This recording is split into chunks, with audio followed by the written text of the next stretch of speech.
El 4 de mayo de 1589 se divisó en las costas de A Coruña la mayor flota nunca vista en el horizonte. 180 barcos ingleses se dirigían hacia la ciudad con intenciones desconocidas. Era la respuesta inglesa al ataque español de la Gran Armada, y sus objetivos buscaban alterar todo el equilibrio de poder europeo. Esta es la historia del mayor ataque naval inglés lanzado contra la península ibérica, pero también es una de las historias fundacionales para A Coruña, la de cómo una ciudad de tan solo 4.000 habitantes se defendió de un asedio de más de 25.000 hombres. Es el relato de un ataque que se gestó en los astilleros del sur de Inglaterra, comenzó en las costas gallegas y se decidió en el corazón de Lisboa.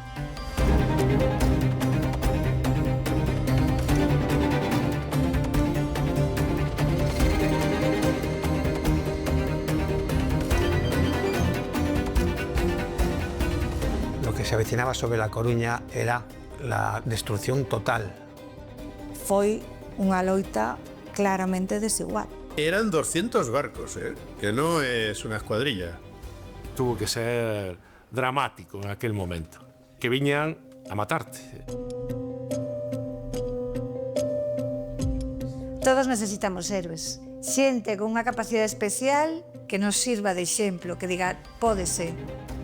Es importante que a xente conozca o seu pasado, a súa historia. Ellos escriben y divulgan las victorias, no las derrotas. Interesa no contar nada. O interés está en que España non controla o imperio portugués. É dicir, separar os dous imperios. Nunca habrá un ganador en esta guerra. Son las personas comunes quienes sufren. Así que al final nadie gana.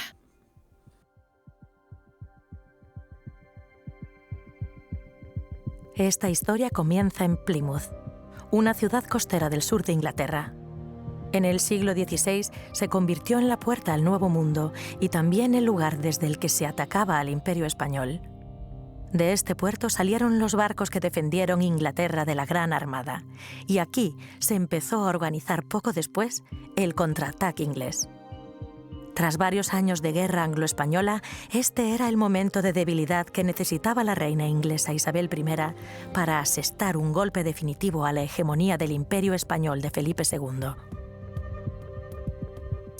Esta es una recreación de cómo podría haber sido un jardín isabelino, ya que los jardines eran fundamentales para Isabel I.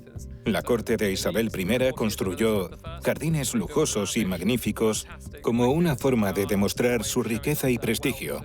Lo más interesante del carácter de Isabel era su habilidad política y su disposición para confiar en las personas que estaban bajo su mando.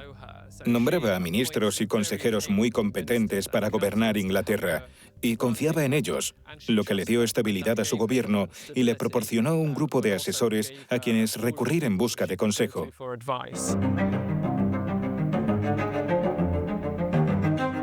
Felipe II e Isabel I de Inglaterra tenían una relación complicada. Felipe II estuvo casado con María I, conocida como María Tudor o María la Sanguinaria, quien era hermanastra de Isabel. Cuando María muere e Isabel sube al trono, se discutió la posibilidad de un matrimonio entre Felipe e Isabel.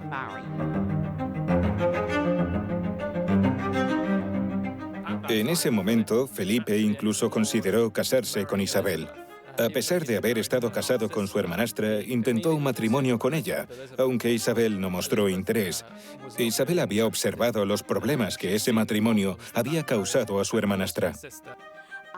Después, durante las décadas de 1560 y 1570, mientras Isabel reina, la relación con Felipe se vuelve mucho más compleja y tensa. Esto se agrava en 1570, cuando el Papa emite una bula papal, excomulgando a Isabel y permitiendo a sus súbditos derrocarla y asesinarla.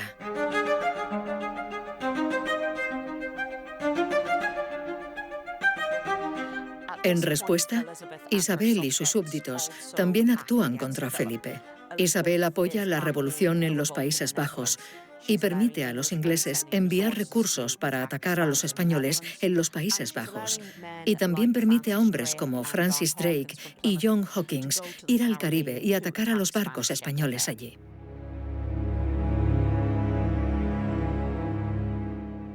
La ofensiva de la Gran Armada Española de 1588 convirtió el conflicto en una guerra abierta.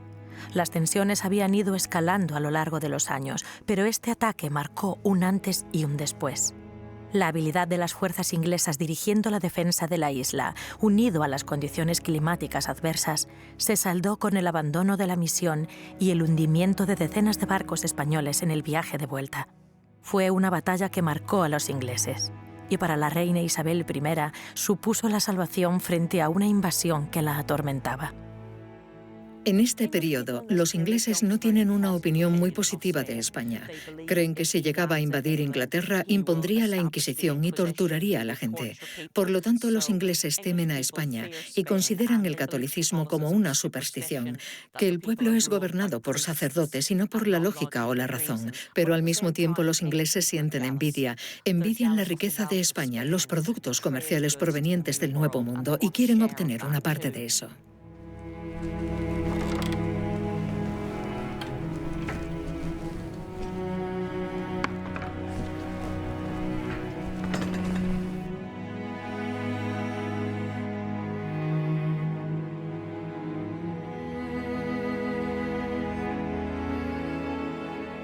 Bueno, tenemos que decir que este conflicto entre Isabel I de Inglaterra y Felipe II no fue un conflicto entre dos imperios. Por un lado encontramos el imperio de Felipe II. Felipe II había heredado en 1580 el imperio portugués. Así encontramos que el imperio portugués tenía la punta de Brasil, tenía multitud de establecimientos en la costa atlántica de África, también en la costa índica, también en la India, y llegaba hasta el propio Océano Pacífico.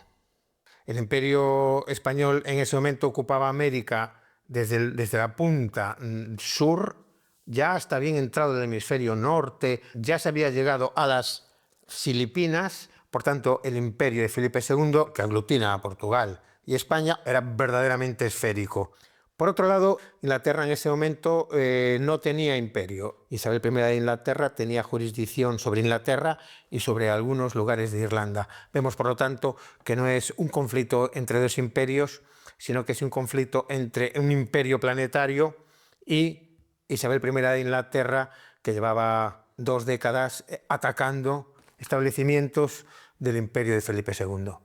O gran cambio en 1580 é que ao incorporarse Portugal á Coroa de Castela tamén incorporarse o Imperio Portugués. É dicir que, dende ese punto de vista, a animadversión inglesa e francesa creceu moito xustamente a partir dese momento.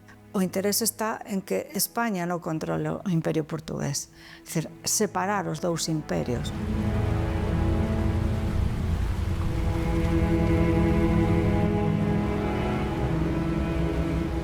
Tras la derrota de la Armada Española en 1588, Isabel y sus comandantes militares consideraron que era un buen momento para atacar a España. Sin embargo, el problema era que la flota inglesa estaba demasiado debilitada para actuar de inmediato, e Isabel, junto con su marina y ejército, estaba en bancarrota. No tenía dinero, había gastado mucho en el enfrentamiento con la Armada Española. Entonces surgió la idea de financiar una sociedad anónima. Esto provocaría problemas más adelante porque muchos de los patrocinadores financieros esperaban obtener un retorno de su inversión. Por ello, los objetivos estratégicos de la expedición se dejaban de lado cada vez que surgía una oportunidad de saquear y obtener tesoros. O corsarismo tamén é un negocio e, polo tanto, os intereses dos corsarios non son os intereses da raíña. Hai que ter en conta que as empresas corsarias exixen investimentos. Un investidor é a raíña, pero logo hai investidores privados, mercaderes, homes de negocios, e o feito de que a expedición este comandada por Drake é unha garantía, podemos decirlo así, non?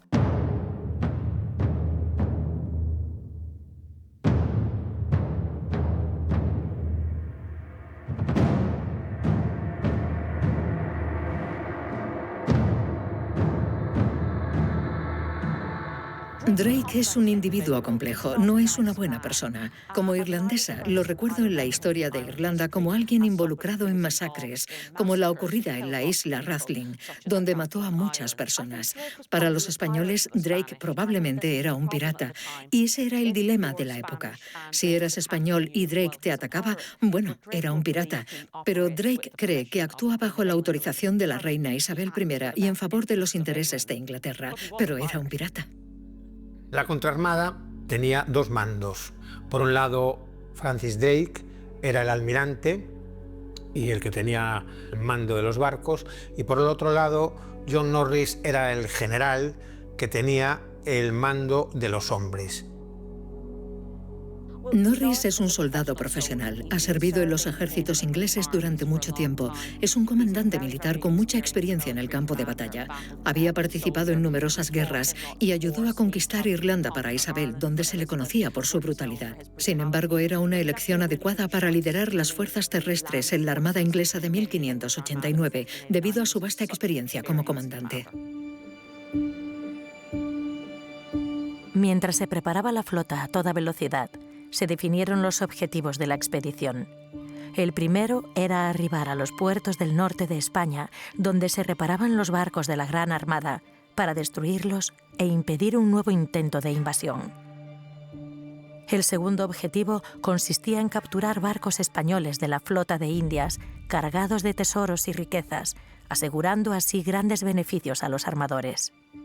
Por último, mientras avanzaban los preparativos, don Antonio, aspirante al trono portugués, presentó a la reina Isabel una propuesta.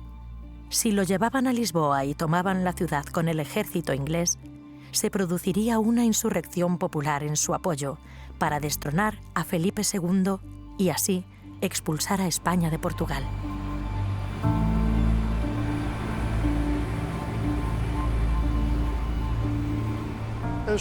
Las condiciones en las que don Antonio negoció el apoyo extranjero para su causa son relativamente conocidas. La historiografía nacionalista portuguesa durante mucho tiempo intentó ocultar esta dimensión, pero don Antonio estaba dispuesto a ceder tanto Brasil como sus posesiones en Oriente para asegurar el apoyo inglés y reclamar el trono. Le promete 300.000 ducados anuales, le promete guarnecer todos los castillos costeros de Portugal con tropas inglesas pagadas a su costa y sobre todo, le promete a Isabel la entrada en el Imperio Americano de Portugal, con lo cual Isabel por fin podría tener su propio imperio. Con todo preparado, la contraarmada zarpó de Plymouth el 29 de abril de 1589, rumbo a las costas españolas, dispuesta a cambiar el curso de la historia.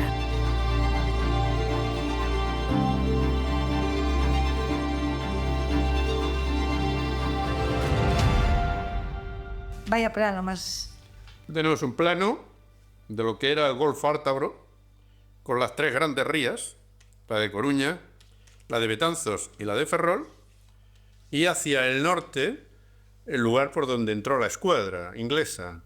Los vigías de Estaca de Bares, del Cabo Prior, prendieron una gran fogata y se fueron encendiendo fogatas estratégicamente situadas hasta que llegaron las noticias muy rápido a la Torre de Hércules, y en lo alto de la torre se prendió otra gran fogata para llamar a toda la población de la comarca a defender la ciudad.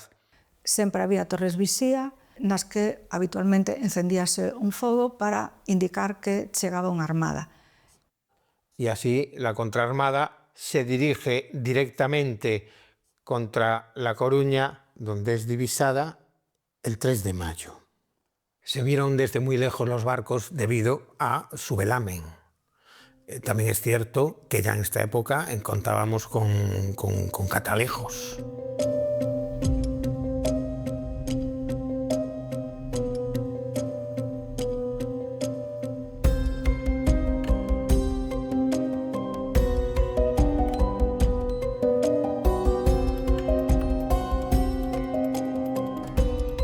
momento en el que la contraarmada ya se acerca y entra en la bahía de La Coruña, salen dos galeras, la galera Diana y la galera Princesa. Estas galeras salen a reconocer la flota y para saber exactamente sus intenciones, su naturaleza.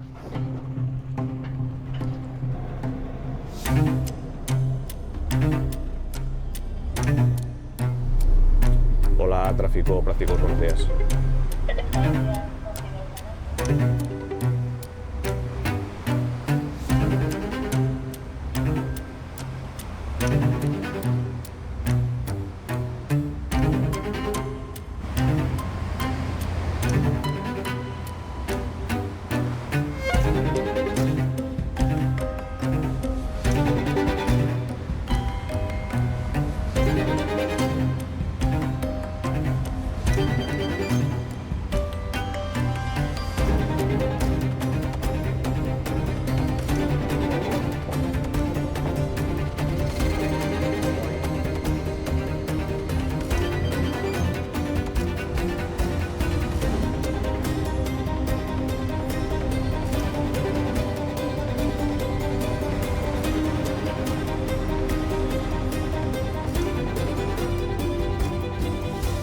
Vuelven estas galeras diciendo que la contraarmada es una flota de guerra que viene a atacar La Coruña. Eso era moi habitual. Incluso barcos pesqueiros tiñan un pouco esa función como que de espionarse. É dicir, no momento en que se achegaban un barco, intentar apreciar a súa natureza.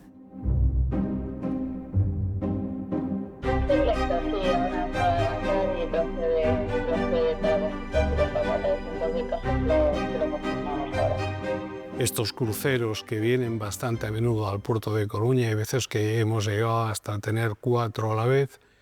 Hay muchos que vienen del norte de Europa, sobre todo de puertos ingleses, y el primer puerto español que tocan es Coruña. Un barco tan grande como el Arbia suele ser unos 1.000-1.500 tripulantes y después el pasaje, que es como un hotel flotante, que pueden ser desde 2.000 a 3.000 o 4.000 personas.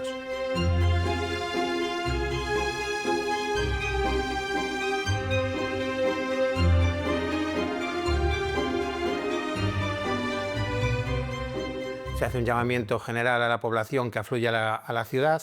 Es imposible detener la entrada de la contraarmada en la ría abierta de La Coruña. Y ya una vez que llegan a la ciudad es cuando descubren que la ciudad les está esperando y naturalmente empiezan a dispararle desde la artillería de la parte de la ciudad alta, ¿no? Donde ya se habían apostado unos cuantos cañones. De hecho, el castillo de San Antón juega un papel fundamental y, sobre todo, lo que consigue es proteger toda la pescadería y toda La Coruña de la artillería y de los ataques ingleses. Eso lo podemos ver mejor en este otro plano. Aquí se ve muy bien la ría de Coruña y cómo lo que fue el acceso de la escuadra inglesa. Se habían apostado cañones en el castillo de San Antón y en la fortaleza de la ciudad y naturalmente eso obligó a que se bordeara hasta Santa María de Oza.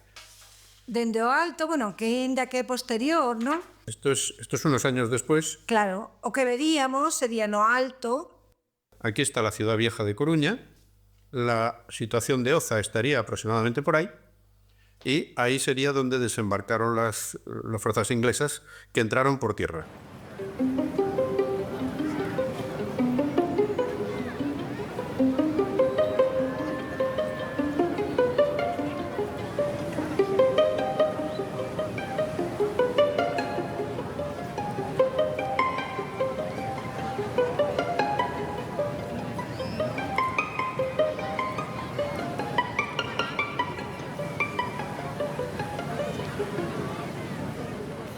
Sí, naturalmente aquí hay poblaciones, hay zonas, Santa Lucía, etcétera, desde donde se divisa los acontecimientos y inmediatamente, naturalmente, se avisa.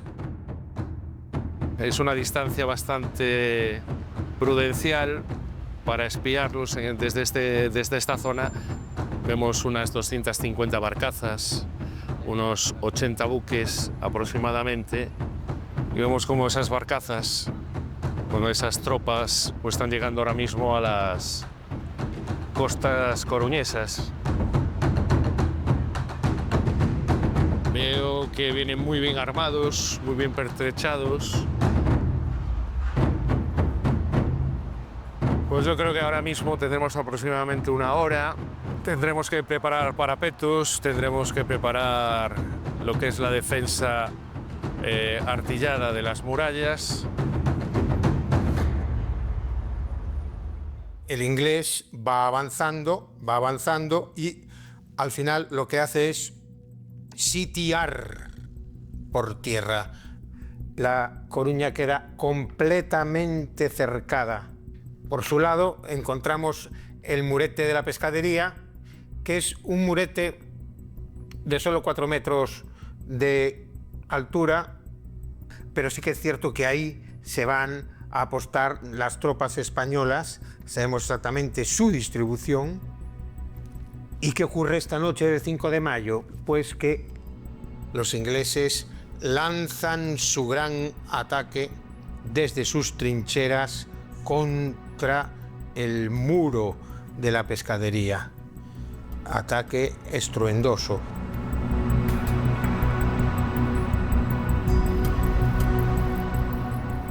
Estaríamos agora xa onde estaría a pescadería, que é o arrabal da cidade. Hasta el siglo XV esto estaba abierto al campo, todo el barrio este. Totalmente, porque... No tenía ninguna defensa, ¿no? Claro, é no século XV, a finais do XV, cando chegan os reis católicos e dicen... Aquí entra todo el mundo y nadie paga impuestos, paga ¿no? impuestos, exactamente, nin as mercadurías, nin os viños, nin a xente. O que teño que poñer é un punto de acceso controlado para que todo o que entre na cidade pague os seus impostos. E aquí estaríamos no punto donde... Y es donde acaba la muralla. Donde acaba la muralla. Es un cierre de la ciudad, una tapia. Sí. Una tapia hecha de barro y piedras y enfoscada en blanco, con yeso. Pero claro, la muralla medía 3,60 metros de altura, nada más. Claro. Es decir, la puede saltar cualquiera con una escalera y rápidamente. Lo que pasa que a los que estaban defendiendo la muralla los cogieron entre dos fuegos. Porque mientras estaban bombardeando aquí, estaban desembarcando en el puerto, en el Arenal, estaban desembarcando las tropas en barcos. Los ingleses lanzan su ataque contra el murete, pretenden sincronizar su ataque terrestre al murete del Istmo con un desembarco intramuros. Y amparados por la oscuridad de la noche, consiguen desembarcar en la playa corrida de la Marina. Estos hombres atraviesan las calles de la pescadería y atacan por la espalda. Primero hay una matanza general, la población tiene que huir. Esto fue una especie de caza. Es un momento de máxima tensión, es un momento de lucha calle a calle. Es la noche del 5 de mayo, 5 de mayo de 1589.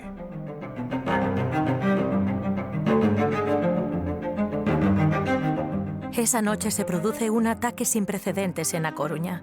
Cuando cae el muro de la pescadería, los vecinos, aterrados, abandonan sus hogares y corren hacia la zona amurallada en la parte alta de la ciudad. Los soldados españoles, en una retirada desesperada, intentan contener el avance de las tropas inglesas y alcanzar la actual Ciudad Vieja para organizar una última defensa. Algunos civiles caen prisioneros de los ingleses, otros son asesinados y otros mueren ahogados al tratar de huir por mar.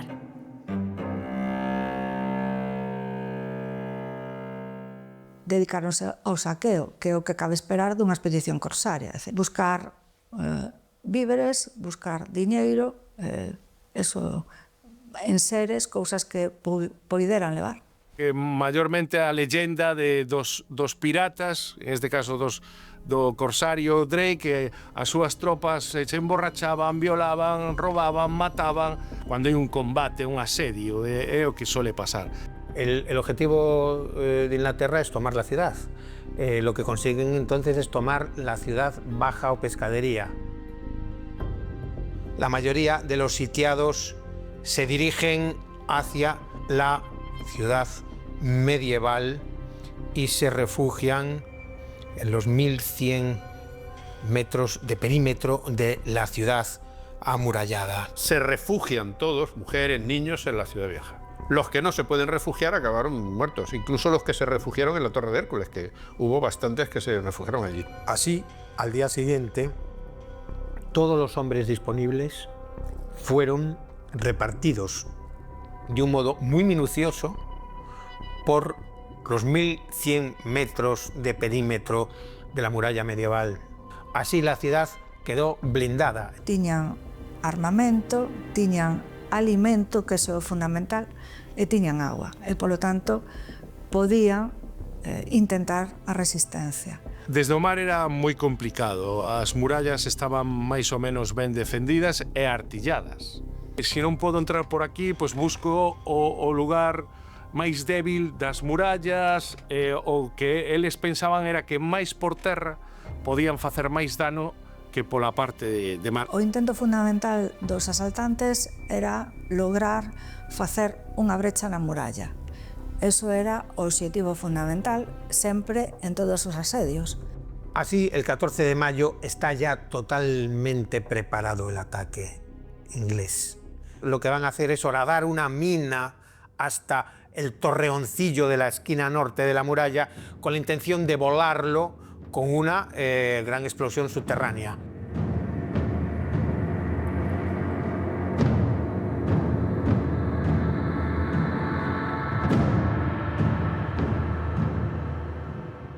Mientras los ingleses cavan el túnel por debajo de la muralla para dinamitarla, cientos de mujeres, ancianos y niños recogen piedra, madera y tierra de casas y construcciones de la ciudad para hacer un terrapleno en la muralla y así reforzarla por dentro. Los ingleses terminan de cavar el túnel y colocan una gran cantidad de explosivos. Cuando se produce la detonación, el refuerzo de la muralla actúa como tapón y la onda expansiva sale por el túnel donde trabajan las fuerzas inglesas, provocando cientos de muertos entre sus filas.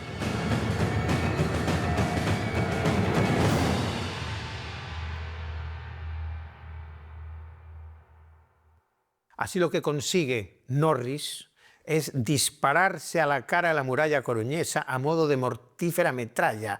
300 hombres son sepultados en esta tremenda explosión. Por otro lado, frente al convento de San Francisco, se ha instalado una plataforma artillera que lleva 10 días batiendo contra un lugar elegido de la muralla. Este batir convergente de la artillería ha abierto una brecha. Tras 2 horas de combate, las cosas se presentan de muy distinto modo y el inglés por fin se prepara para entrar en la ciudad. Las fuerzas defensoras, que ayer eran exiguas en un primer momento, están completamente agotadas.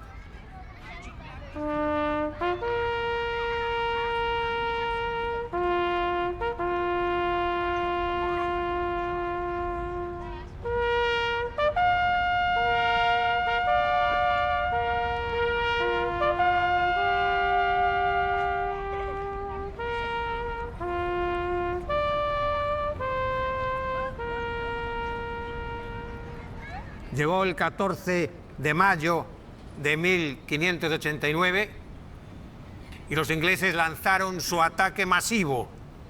Casi 28.000 hombres contra una población de 4.000 habitantes. La Coruña se enfrentaba a su horrendo desenlace y un alférez inglés subió por la brecha con su bandera, anunciando a sus hombres el camino a seguir para entrar en la ciudad. Pero las mujeres dijeron no mientras oían a sus hijos gritar desconsolados. Una de ellas, que se llamaba Mayor Fernández de la Cámara Pita y cuya vida está profusamente documentada, se abalanzó sobre ese alférez y, según los documentos coetáneos, acertó a matarle. Y más de 1.000 mujeres entraron en combate tapando la brecha cuando los hombres ya no podían más. Atacaron los ingleses con todo y lo único que consiguieron es que estas mujeres se asomasen a las murallas y los descalabrasen a adoquinazos desde 7 metros de altura con las piedras que les habían sobrado del apuntalamiento de la muralla. Esto que estoy diciendo es uno de los hechos de armas más sorprendentes de la historia de la humanidad. Cuando se dieron cuenta, al pie de las murallas de La Coruña yacían cientos de cadáveres de soldados ingleses. Así rendimos homenaje a nuestros abuelos y al rendirlo hoy aquí nos rendimos homenaje a nosotros mismos. Gracias.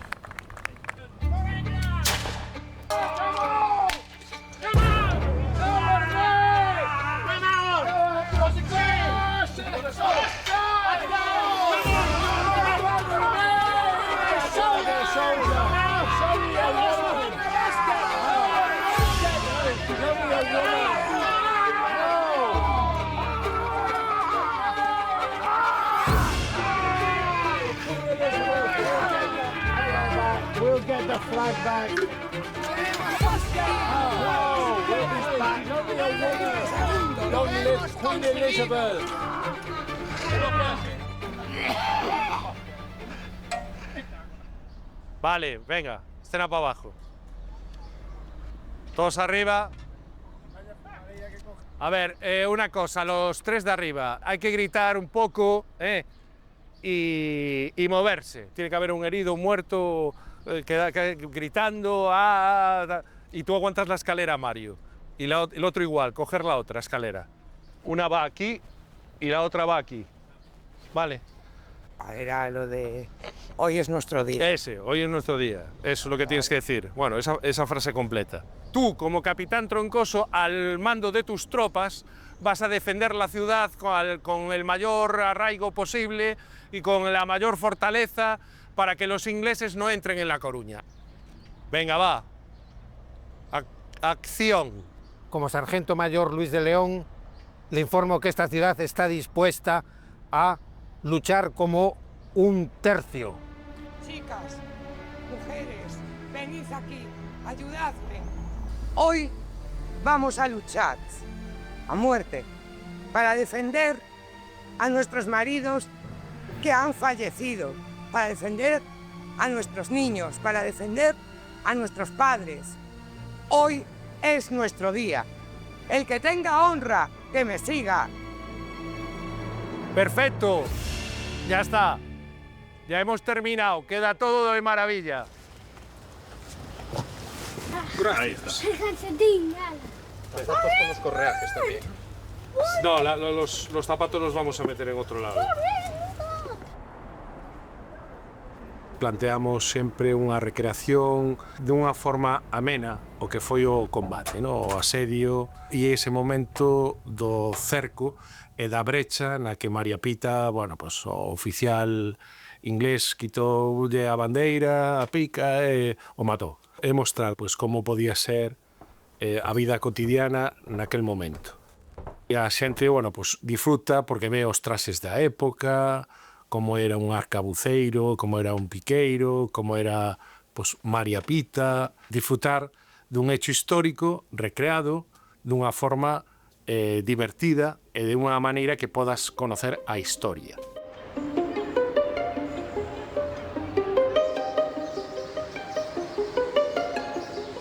Finalmente, los ingleses renuncian a tomar la ciudad alta y deciden abandonar A Coruña. El 15 de mayo se dedican a enterrar a sus muertos. Poco después, comienzan a reembarcar en los barcos y el 19 de mayo inician la salida de la bahía coruñesa. Muchos de ellos iban heridos en los barcos, habían perdido a muchos compañeros y sentirían una enorme sensación de alivio por irse de un lugar en el cual habían sufrido una de las peores derrotas de la historia de Inglaterra. Y por otro lado sentirían una enorme incertidumbre ante el destino que les esperaba, porque su misión era aprobar hacia Lisboa. Habían sido muy violentamente repelidos de una ciudad de 4.000 habitantes y tenían que irse a la toma de una ciudad que sobrepasaba los 100.000, que no era más pequeña que Londres.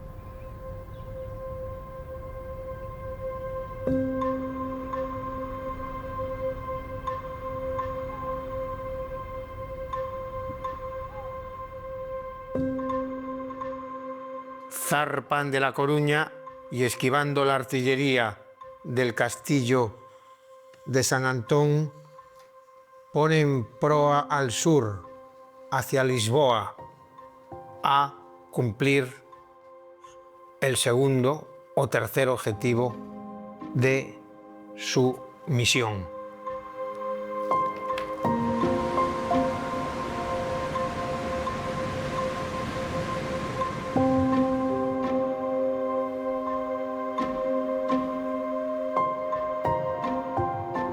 Nos barcos ingleses, nos barcos españoles, nos barcos da época en xeral, as condiciones tendían a ser penosas. No caso dos barcos veleiros, que son os que navegan polo Atlántico, o que temos, barcos de reducidas dimensións, hai hacinamento, hai un problema gravísimo que é o problema dos bastimentos e sobre todo da auga. Normalmente as tripulacións se tende a darlles viño en vez de auga, porque a auga tende a corromperse con maior facilidade. La comida estándar en un barco era lo que se podía conservar, así que los marineros ingleses en esta época vivían de galletas de barco, un tipo de pan duro, no una galleta dulce como la que conocemos hoy en día, también cerveza y carne de res. Los soldados ingleses en esta época eran gente común. Muchos de ellos eran reclutados, muchos no querían estar allí. A menudo no estaban muy bien entrenados ni bien equipados, pero al mismo tiempo había un núcleo en la flota de soldados con mucha experiencia que estaban acostumbrados a hacer campañas contra los españoles.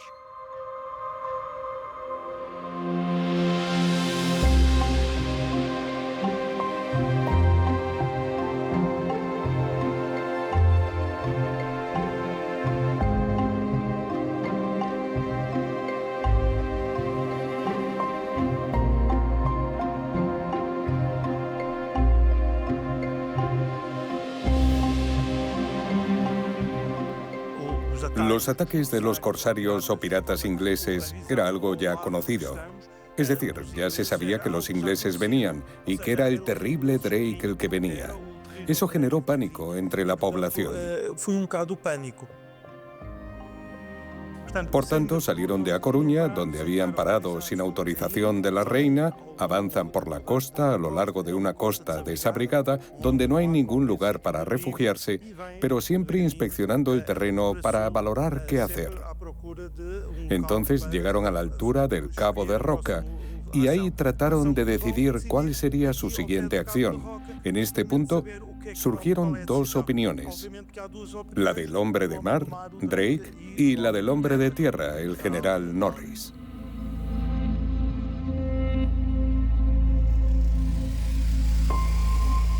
Ahora estamos enfrente de las berlingas, das Islas Berlingas, que xa anuncian la inminencia da chegada a Lisboa.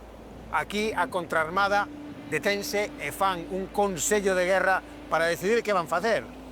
Despois do fiasco da Coruña, Norris non quere seguir o plan inicial. O plan inicial era un ataque frontal contra Lisboa aproveitando vento e marea. Pero Norris non se atreve. Norris decide desembarcar o seu exército aquí. Lisboa hasta el siglo XIX nunca fue invadida por mar, excepto por el Marqués de Santa Cruz. Norris sabía que no tenía capacidad para conquistar las fortalezas. Por tanto, yendo por tierra con don Antonio, pensaba que conseguiría el apoyo de la población y del ejército para reforzar su ejército para el ataque a Lisboa. Don Antonio ya había luchado por el trono de Portugal durante un conflicto sucesorio años atrás. Pero, ¿quién era don Antonio? ¿Por qué creía que el pueblo portugués lo apoyaría en su rebelión?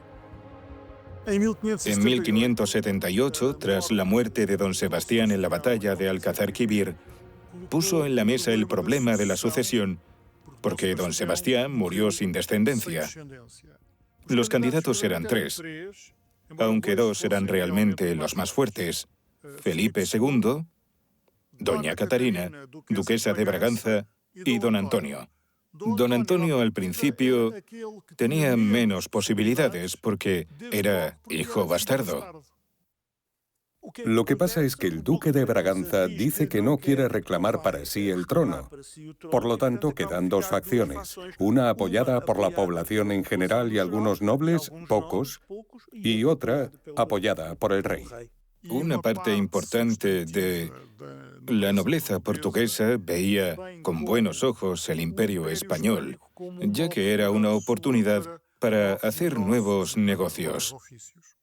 Yo creo que a pesar de la construcción historiográfica que muestra a Felipe II como un heredero no válido, él estaba al mismo nivel que los otros herederos.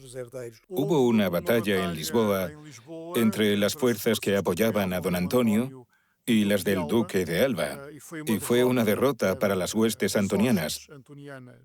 Desde ese momento quedó claro que no tenían ninguna oportunidad, ni política ni militar.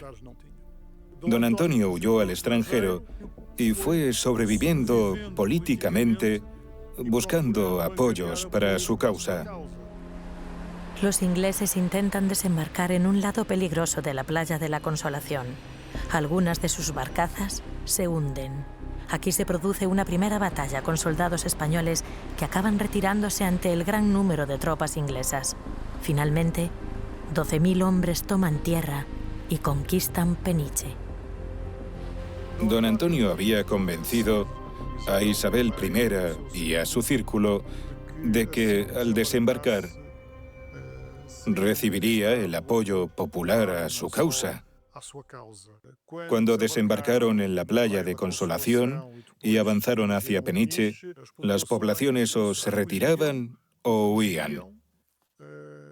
Claramente no se unieron a las tropas inglesas en apoyo a don Antonio y en contra del partido filipino.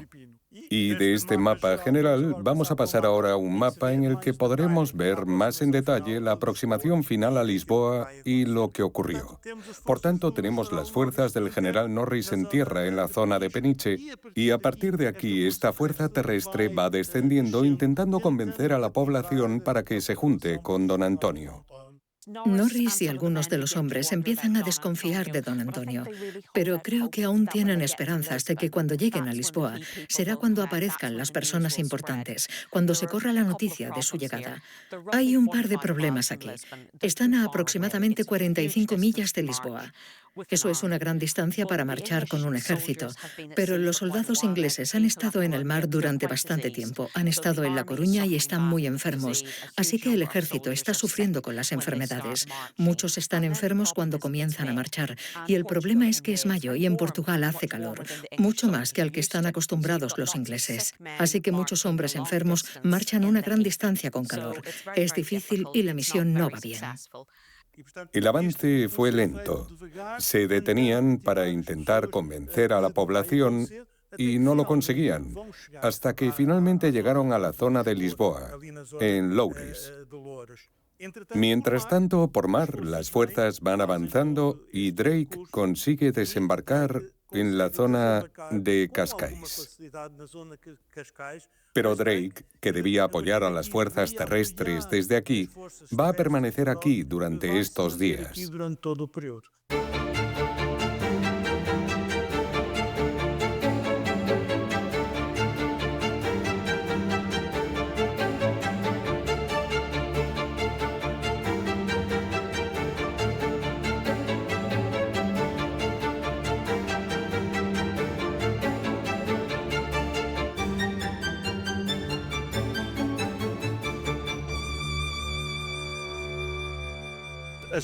Las fuerzas portuguesas estaban dispersas en la ciudad.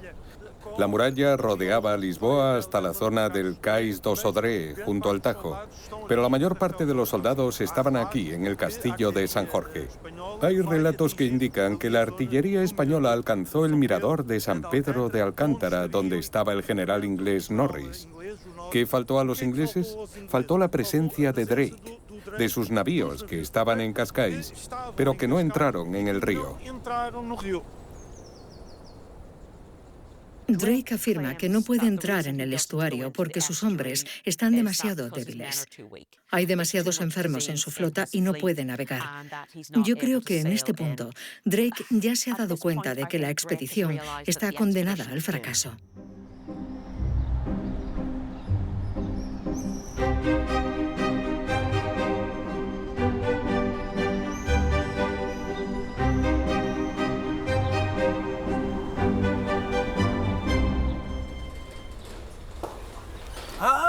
Estás mais gordo, meu amigo. Tudo bem? Tudo bem? Muito bem. Estás mais forte. Sí, tú también. Fuerza. Muy bien. Vamos allá. Vamos a mostrar cómo sucedió esta batalla. En 1589, ya han pasado unos años. Esta es una imagen satelital reciente de Lisboa, y aquel era un mundo completamente diferente. Completamente diferente. Mira Lisboa. A Lisboa do da Faceis era un bocadinho. Haz un dibujo. ¿Cómo era? Era pequeniña. Era... Ahí está el castillo de San Jorge. Son Jorge, cerca Fernandina, era una cousiña así. Entonces, os ingleses que desembarcaran en Peniche, van baixando, vai viaxando, están siendo hostigados, siguen e, ao final, o que fan é acuartelarse extramuros de Lisboa, no barrio da Vica, todo por aí. O 3 de xuño, o que van a facer os españois é lanzar un ataque triple. Por la espalda, un parte do exército, outro ataca desde a propia cerca fernandina e outro ataca saindo por a porta e hai unha terrible batalla.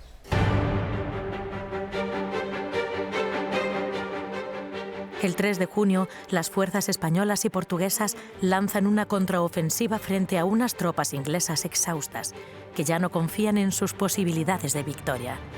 El regimiento del coronel Brett no puede resistir y junto a él, más de 200 soldados mueren en el ataque.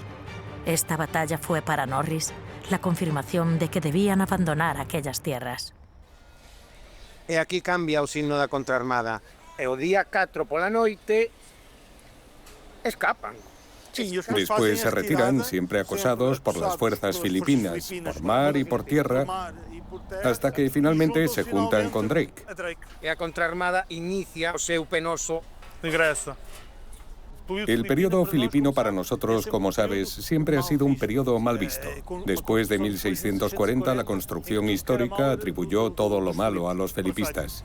Para mí es una cuestión de construcción de la historia. Es la utilización de la historia para determinados fines. Y están transmitiendo una imagen y unas ideas que han llegado hasta hoy. Cuando tenemos un monarca que está lejos, que encima es español, todo lo malo es culpa del monarca. Pero eran ellos quienes gobernaban, eran los nobles quienes gobernaban Lisboa. Eran ellos quienes gobernaban el país. Por eso no interesa contar esta historia.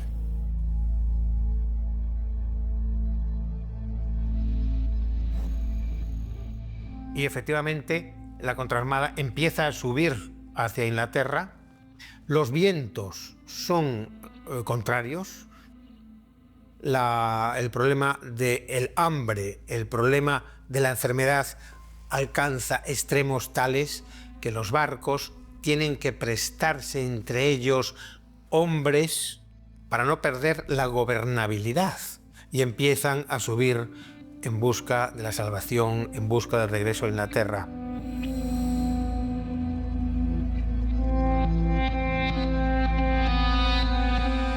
De los 27.667 hombres que zarparon de Plymouth, según un recuento empírico inglés, se presentarán a la paga 3.722. Esto convierte a esta expedición en la mayor catástrofe naval de la historia de Inglaterra.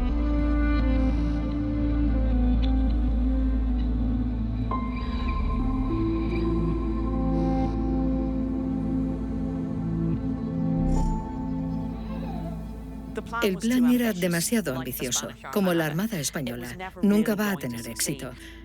La flota española no se ha destruido, todavía está en los puertos, lo que significa que Isabel teme que pueda haber otra armada española. Así que está muy enfadada con esto. Ha gastado un montón de dinero, mucho más de lo que había planeado, y no hay ganancias financieras. Don Antonio no ha tomado el trono, no se ha capturado ningún barco español con tesoros, y ahora la flota inglesa regresa hecha pedazos. Está destruida.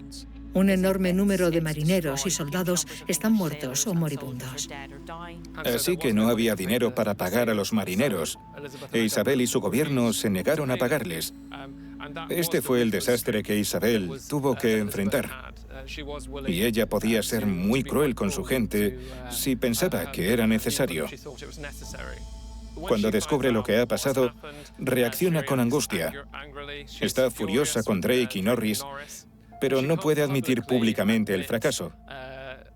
Incluso en ese momento, era plenamente consciente del poder de la propaganda. A veces lo mejor que se puede hacer con un desastre es no decir nada. Entonces, en este momento se inicia una extraordinaria maniobra para ocultar esta derrota. Si los últimos barcos en regresar a Inglaterra de la contraarmada regresan en julio, en agosto se publican dos extraordinarios panfletos que sustituyen las verdaderas operaciones militares, que sustituyen lo acontecido por un relato fantástico. Un relato fantástico en el cual los ingleses son victoriosos. Felipe II, en algúns momentos, foi pouco perspicaz. A raíña Isabel foi quen de darlle a volta á historia. É dicir, todas as guerras teñen sempre un componente de guerra de opinión. Non é só loitar no campo de batalla ou nos despachos. A importancia da guerra de opinión durante todo o seu reinado foi fundamental. Os ingleses, os holandeses, en xeral, os poderes protestantes foron moitos máis eficaces que a monarquía española. De tal manera que la contraarmada queda completamente ocultada y a la larga desaparece totalmente de la memoria colectiva, no solo de Inglaterra, sino de la memoria colectiva de Europa. Interesa no contar nada. Interesa mostrar que Isabel I es la gran reina y que sus fuerzas protestantes son las grandes victoriosas sobre el opresor Felipe II. Ellos escriben y divulgan las victorias, no las derrotas, por norma. También nosotros lo hacemos. La guerra anglo-española del siglo XVI no tiene ganadores. Nadie tiene el poder para ganar, ni la capacidad de disponer de suficientes recursos para ganar. Por lo tanto, nunca habrá un ganador en esta guerra. Son las personas comunes quienes sufren. Los soldados que son reclutados en los ejércitos son los que mueren. En España, en Portugal, en Irlanda, en los Países Bajos. Así que al final nadie gana.